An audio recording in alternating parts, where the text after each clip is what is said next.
Cette vidéo est la partie 1 du cours sur les fonctions polynômes du second degré. Cette partie 1 va consister à voir ce qu'est un polynôme du second degré et quelles sont les façons de l'écrire. Tout d'abord, qu'est-ce qu'un polynôme du second degré? Eh bien, c'est une expression ayant un type d'écriture particulier. On écrit un polynôme du second degré, p de x est égal à ax au carré plus bx plus c. Et l'expression polynôme du second degré vient du fait que la plus grosse puissance concernant les x est x au carré, et donc de degré 2. On dit alors que a, b et c sont des coefficients. A, b et c, ce sont des nombres.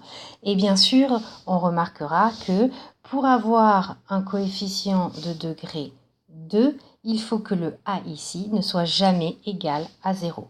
Donc, on rajoute que a doit toujours être différent de 0. Un polynôme du second degré a 3 éléments, ax au carré, bx et c. C'est pour ça qu'on l'appelle aussi souvent un trinôme comme 3. Étudions maintenant un exemple. Nous avons donc l'expression p de x est égal à 2x au carré plus 4x moins 6.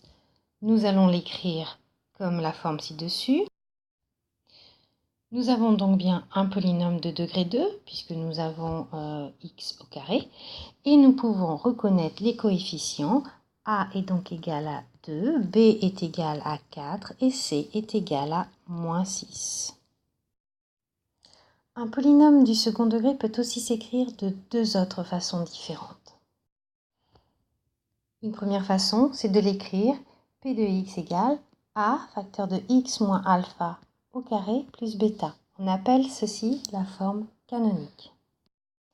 Ou alors, elle peut s'écrire a fois x moins x1 fois x moins x2. On remarquera qu'ici, il n'y a que deux multiplications, entre autres 3 multiplications. Donc, c'est pour ça qu'il n'y a que des facteurs et donc on l'appelle la forme factorisée. Si nous reprenons l'exemple précédent, il y a un moyen de trouver la forme canonique qui est 2 facteurs de x plus 1 au carré moins 8. Nous allons, à partir de cet exemple, retrouver a alpha et bêta. Pour cela, nous allons essayer de nous référer à la forme précédente. Nous obtenons donc 2 facteurs de x moins. Pour obtenir le plus 1 ici, eh bien, il faut qu'on ait moins 1. Et là, nous avons un plus bêta. Là, nous avons moins 8. Donc, pour obtenir plus quelque chose qui fait moins 8, c'est plus moins 8.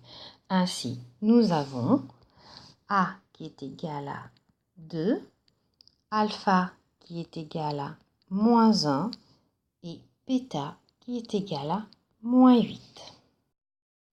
Maintenant, si nous reprenons l'exemple précédent, nous obtenons la forme factorisée qui est p de x égale à 2 facteur de x plus 3 facteur de x moins 1. Donc c'est bien la forme factorisée parce que nous avons les trois facteurs en question. Et comment retrouver a, x1 et x2? Ben, par le même principe que précédemment, on va essayer d'abord d'écrire de la même façon.